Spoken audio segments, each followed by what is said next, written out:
बरसात का मौसम शुरू हो गया था। इतने सुहाने मौसम में निक्कू चिढ़ा अपने परिवार के लिए फल और पकवान लेकर जा रहा था। तभी कालू कौवे की नजर निक्कू पर पड़ जाती है और वह खाने की खुशबू से लालच में आ जाता है। अरे वाह, लगता है आज निक्कू के घर दावत है। दावत में मुझे तो बुलाया ही नहीं, मगर मैं जाऊंगा जरूर। निक्कू चिढ़ा अपने घोंसले के पास पहुंचकर अपनी पत्नी नीलू चिड़िया को दरवाजा खोलने के लिए आवाज देता है। नीलू, दरवाजा खोलो, मैं हूँ निक्कू। नीलू चिड़िया घोंसले के अंदर से ही आवाज देती है। निक्कू, अंदर आ जाओ, दरवाजा खुला हुआ है। देखो चीकू बेटा, मैं तुम्हारे लिए फल और पकवान लाया हूँ। चलो सब खाना खाते हैं। हाँ पिताजी, मुझे बहुत भूख लगी है और मेरा फल खाने का बहुत मन है। नहीं, अभी कोई कुछ नहीं खाएगा। निक्कू, मौसम खराब होने वाला है।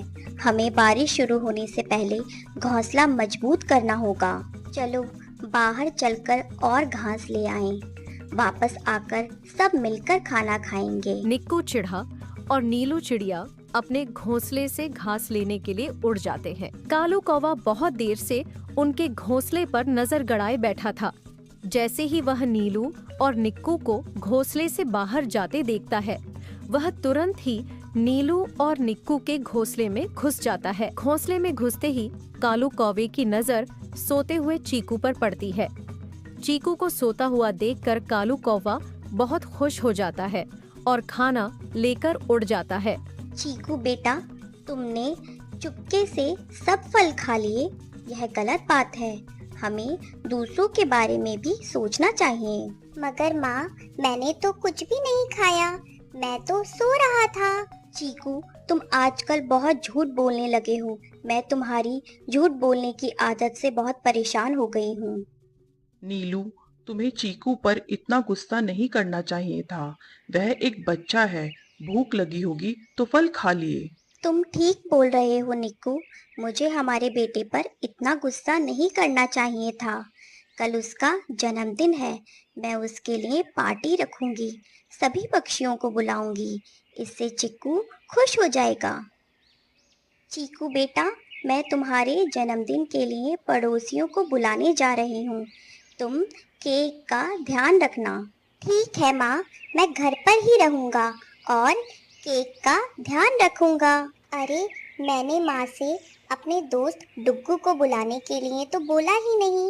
एक काम करता हूँ, मैं खुद बुला कर लाता हूँ। जैसे ही चीकू घोंसले में वापस आता है, वह देखता है कि घोंसले में केक नहीं है और वह जोर जोर से रोने लगता है, क्योंकि वह डर जाता है कि अब नीलू चिड़िया यह सोचेगी कि चीकू ने सारा केक खा लिया और उसे फिर से डांट पड़ेगी। कुछ ही देर बाद जब नीलू चिड़िया अपने घोंसले में वापस आती है, तब चीकू हिम्मत करके अपनी माँ को पूरी कहानी बताता है। लेकिन इस बार नीलू चिड़िया चीकू को डांटती नहीं है और चीकू खुश हो जाता है कि इस बार उसे डांट नहीं पड़ी। नीलू, मुझे ऐसा लगता है कि इस बार चीकू सच बोल रहा है। हमें अपने बेटे पर विश्वास होना चाहिए।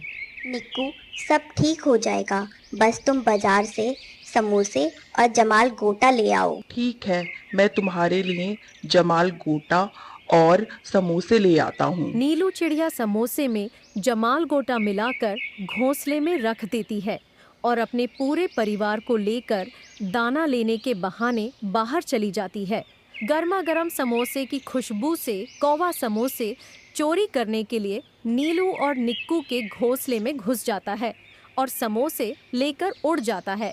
चिड़िया और उसका परिवार दूर से ही अपने घोंसले पर नजरें गड़ाए बैठा था। अच्छा, तो ये है असली चोर। अब ये कभी चोरी नहीं करेगा। नीलू चिड़िया को अपनी गलती का एहसास होता है। वह अपने बेटे चीकू से माफी मांगती है और उसे दुलार करती है। और उधर जमाल गोटे ने अपना असर दिखाना शुरू कर दिया था।